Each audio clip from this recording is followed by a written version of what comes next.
Listening? Okay.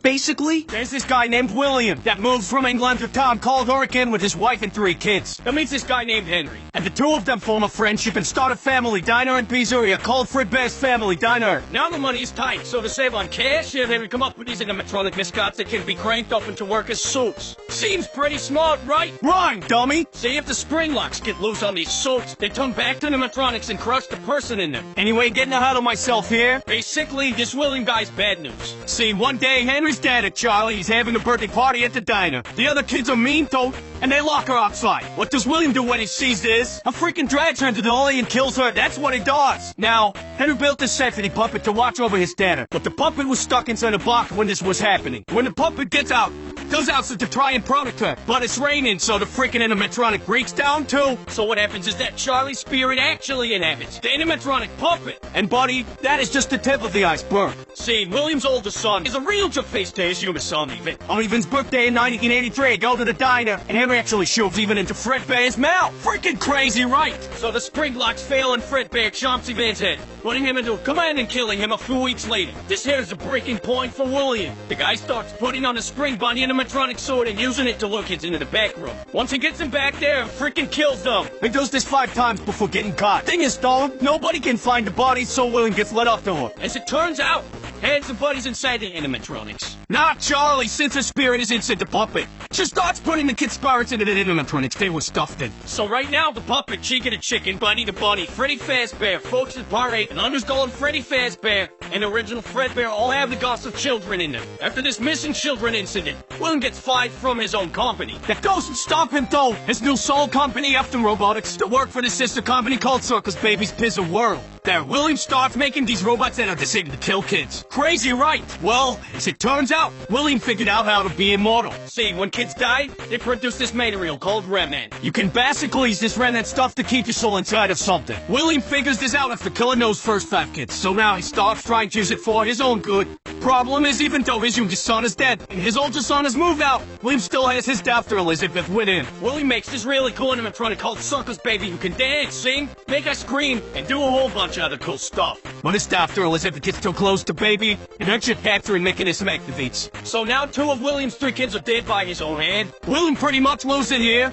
He kills his wife and puts her in another machine called Bellerin. All this doesn't last very long though. See, Circus Baby's Pizza World closed before it even had the chance to open. Now William is all alone and on the loose. Now it's 1987. There's a new Fazbear visiting a new location. They have all the old suits with the dead kids in them in the back room, but now they've got these new animatronics that are not only safer, but also have facial recognition software to detect criminals. This is all in case William comes back, you see. So anyway, since none of the spring lock suits are at this location, William instead uses the Golden Freddy suit since it's broken, unnosed, and mostly empty. He kills another 5 kids, which are in the Toy Freddy, Toy Bonnie, Toy Chica, Toy Folks, which we call the Mangle, and Balloon Boy. Oh, I should mention, Charlie's here again too for some reason. Like the rest of the 1983 animatronics, which are nosed in the back. Charlie's puppet is still used by the prize counter. So anyway, this is the second missing children incident. Now the place gets closed down, but before they do that, they have one last party on November the 10th, 1987. I freaking lose my frontal lobe to Mangle and die a few weeks later, but that's not important. What's important here is that the restaurant closed down. So now it's sometime after 1987. William somehow gets a message out to his son Mitchell that his sister and mom are trapped inside some animatronics at the now closed down Circus Baby's Pizza World, and that he needs to set them free, since the whole building is automated. They think that he's an employee. So Mitchell works at the building for a week while the building is attempting to rip it, although he gets tricked by the animatronics into getting scooped. See, what happens is that, during the week, all the robots in the facility tear themselves apart and reform themselves into a dead mass called Inert. And it brings Mitchell to the scope where he gets injected with remnant. Then his organs get scoped out and introduce him as a skin sword to escape the facility. After the robots escape and Mitchell is reanimated as a walking corpse, he goes to find his father and then all the suffering. The first place he tries is the new Freddy Fazbear Pizza that opens in 1993. This reopening is the original location of Fredbear's Family Diner, and brings the original cast of Freddy, Fox, Chica, and Bonnie.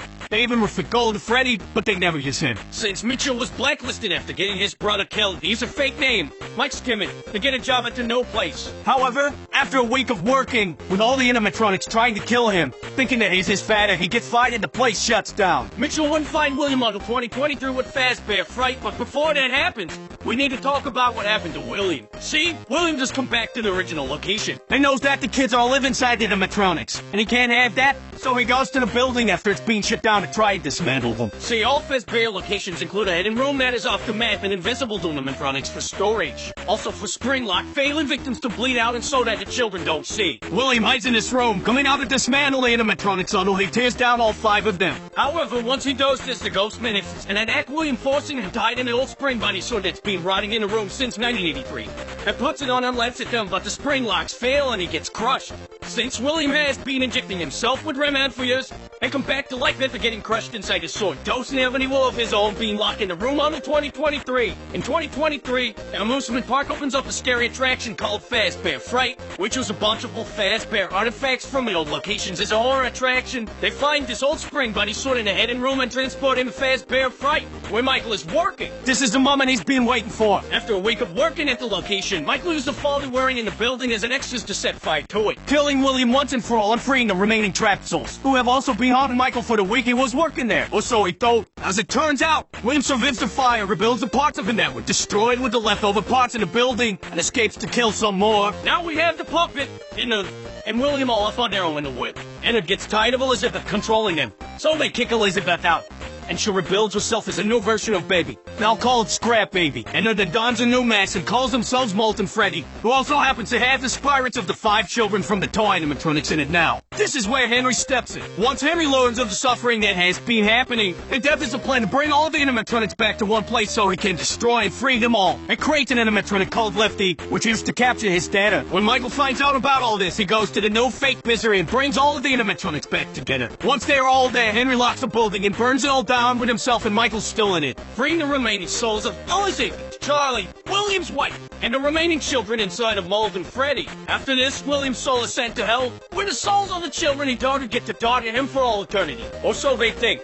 See, sometime before being killed, William used his genius to scratch his own memories and consciousness in the binary code of some other components of the animatronics. The problem with Henry's plan was that Fazbear Entertainment wasn't all in his own hands, and was actually still running as its own company at this point. See, sometime during the events of the games, an in-universe game developer was hired by Fazbear Entertainment to make their video games as a way of making the real story seem like fiction. After that, they then hired a different company called Silver Parasol to create the Freddy Fazbear Virtual Experience to make it seem as if the previous games were wrong and the double discredit the real stories of the children getting killed. The problem, though, is that Fazbear Entertainment promised Silver Parasol with some computer chips to scan in order to make the animatronics more realistic. When they do this, William's consciousness code is brought in the game, basically bringing him back to life in the video game. During development, this robot William, called Glitchtrap, programs itself to be able to take over Testra's body, essentially bringing William Afton back to life. William is first able to control a developer named Jeremy, but he decides that Jeremy isn't a good candidate, so he controls Jeremy and makes him kill himself using a goggle paper slicer. Glitchtrap tries to control the named player of the game, but the player manages to defeat him and lock him away. However, before this happens, Glitchtrap finds a host named Vanessa and decides to use her after the Freddy Fazbear Virtual Experience, as well as an added Halloween dope.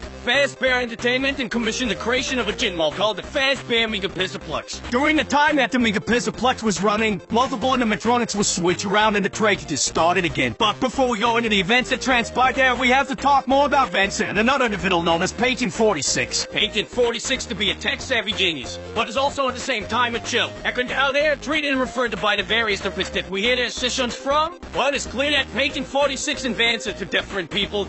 It is unknown for certain who Patient 46 is. What is known is that Patient 46 spends a lot of time at the Physiplex before the events of Security Breach and helps the program assist him, and believing that they are working with Vanny. Vance's alter go while under the control of William. What else is known is that Patient 46 lied about whatever happened to their family. The 6-inch tape reveals that they actually had a great children. Vance is known also to have had a terrible father named Bill according to tape 3. Apparently Vance is that forced her to lie during a custody hearing between him and her mother, leading to her mother doing something afterwards, likely committing suicide.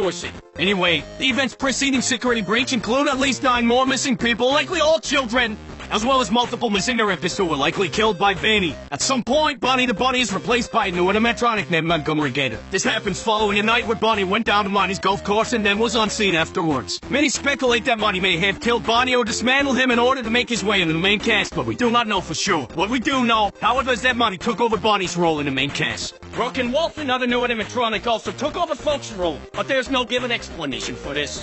One night, After most of the animatronics had been reprogrammed, Glamrock Freddy, the newest version of Freddy Fazbear, malfunctions and shuts down on stage. When he wakes up, he learns that he was put in low power mode, likely freeing him from the reprogramming that Page 46 did to everyone else. Also, when he wakes up, a boy named Gregory reveals to have been hidden inside of his chest cavity. Gregory is a homeless orphan of unknown relation to anyone else during the infant's security breach. Some have speculated that Page in 46 is Gregory, but there seemed to be little difference between the two characters that conflict. Others believe that Gregory is an animatronic himself, as his hair and eyes are noticeably different events. And the book Tales from the Pizzaplex includes an animatronic that looks like a home and children, is about the same size as Gregory. What more, Gregory's vision seems to distort at times. His eyes are cameras that are receiving interference. However, none of this is known for sure. Gregory and Glamrock Freddy find out the mega Pizzaplex is built on top of the fake restaurant that was used to lure William Afton in years prior. And using Vance's body, locate William Afton's corpse and reanimate him inside of a wretched station stolen from the Pizzaplex. William Afton plans to control all of the animatronics in the Pizzaplex remotely and begin to kill children again. But Gregory and Freddy stop him. The last we see of William Afton is him being grabbed by the spirits of the recently killed 9 people inside of a large machine known as the Blob. The game canonically ends with Gregory and Freddy escaping the Pizzaplex and relaxing on a hell. It is likely that, with the destruction of the Pizzaplex, Vance is freed from Vanny, but we do not know for sure. And this is where our story ends for now. Eventually there will be more adult updates for Security Breach, but until that happens, this has been the end for 5 Nights at Freddy's Game Lore.